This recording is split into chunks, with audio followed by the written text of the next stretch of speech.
Magandang araw, mga kaibigan.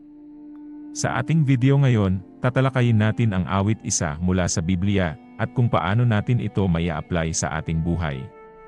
Ang awit isa ay nagbibigay ng malinaw na paghahambing sa pagitan ng buhay ng matuwid at ng masama, at itinuturo nito sa atin ang kahalagahan ng pagpili sa tamang landas.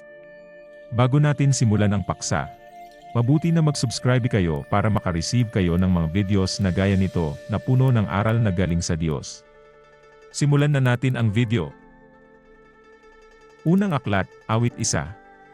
Maligaya ang taong hindi sumusunod sa payo ng masama, at hindi tutayo sa daan ng mga makasalanan, at hindi umuupo sa upuan ng mga nangungutya.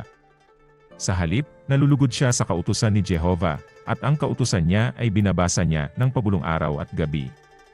Magiging gaya siya ng isang puno na nakatanim sa tabi ng daluyan ng tubig, isang puno na namumunga sa panahon nito, na ang mga dahon ay hindi nalalanta. At ang lahat ng ginagawa niya ay magtatagumpay.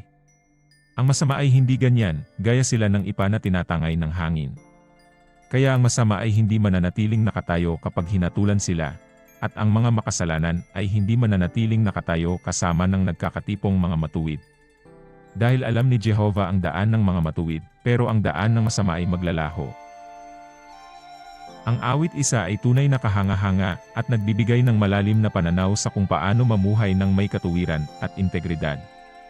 Ito ay isang perpektong panimula sa aklat ng mga awit dahil agad nitong itinatakda ang tono at tema na tatakbo sa buong koleksyon, ang pagkakaiba ng landas ng matuwid at ng masama, at ang kahihinatnan ng pagpili sa alinman sa mga ito. Ang ganda ng awit isa ay hindi lamang sa literal na kahulugan nito, kundi pati na rin sa simbolismo at mga pangako na dala nito. Ang paghahambing ng isang taong matuwid sa isang puno na nakatanim sa tabi ng daluyan ng tubig ay isang makapangyarihang imahe. Ipinapakita nito ang kahalagahan ng pagiging malapit sa Diyos, ang ating pinagmumulan ng buhay at lakas, at kung paano ito nagdudulot ng kasiguruhan, katatagan, at kasaganaan sa buhay.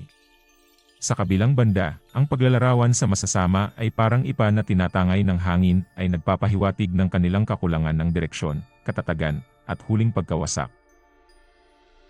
Ang awit isa ay hindi lamang nagpapakita ng pisikal na kalagayan ng matuwid at masama kundi pati na rin ang kanilang espiritual na estado. Ipinapakita nito na ang pagpapala at tagumpay ay hindi lamang tungkol sa pansamantalang tagumpay sa mundong ito, kundi ang pagkakaroon ng isang matatag at pangmatagalang relasyon sa Diyos.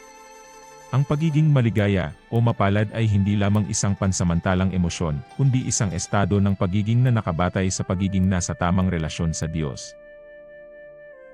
Sa huli, ang awit isa ay nag-aalok ng isang malinaw na paalala at gabay para sa lahat, ang kahalagahan ng pagpili sa kung saan tayo humuhugot ng gabay, ang pagpapahalaga sa salita ng Diyos, at ang paglalakad sa landas ng katuwiran.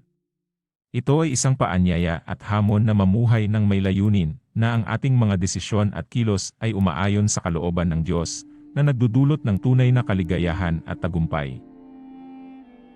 Sa ating pang-araw-araw na buhay, mahalaga ang papel na ginagampanan ng mga taong ating nakakasama.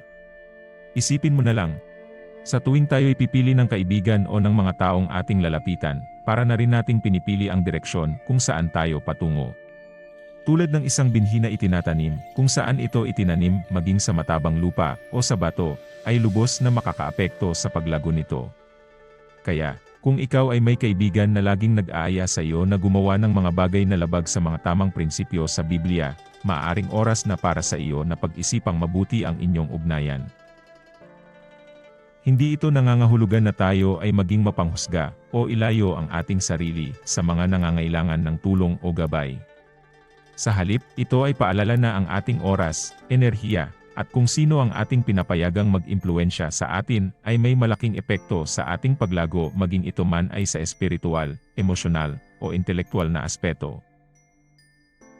Sa pagpili ng mga kaibigang may positibong impluwensya, yung mga taong nagtataguyod ng kabutihan, pagmamahal, at mga positibong halaga, tayo ay nagiging tulad ng isang puno na itinanim sa tabi ng daluyan ng tubig na inilarawan sa awit isa.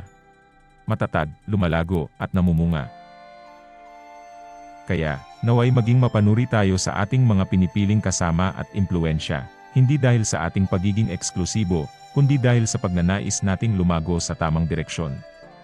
Ang ating buhay ay isang mahalagang paglalakbay, at ang bawat isa sa atin ay may kakayahang pumili kung sino ang mga magiging kasama natin sa paglalakbay na ito, at sila yung mga maghihikayat sa atin na maging pinakamabuting bersyon ng ating mga sarili, sa harap ng Diyos at ng ating kapwa.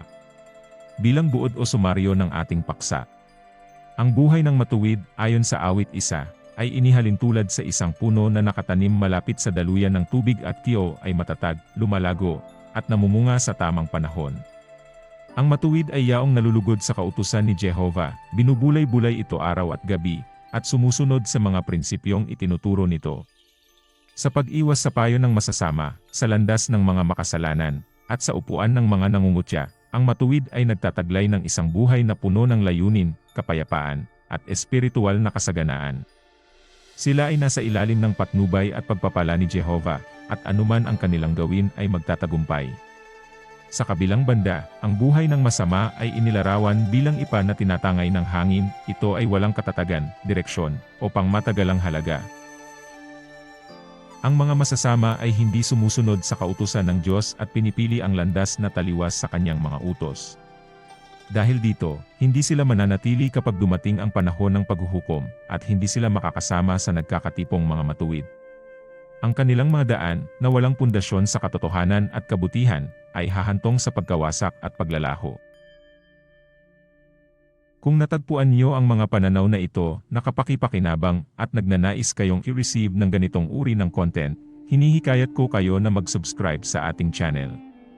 At kung mayroon kayong mga karanasan, pananaw, o tanong na nais ibahagi ay mag-iwan ng komento sa ibaba.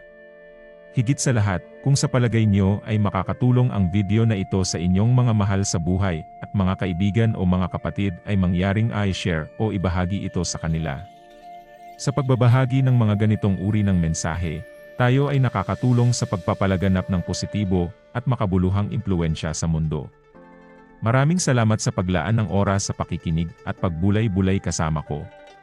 Hanggang sa muli, patuloy tayong mag-aral at magpalago ng ating espiritu sa gabay ng ating Diyos.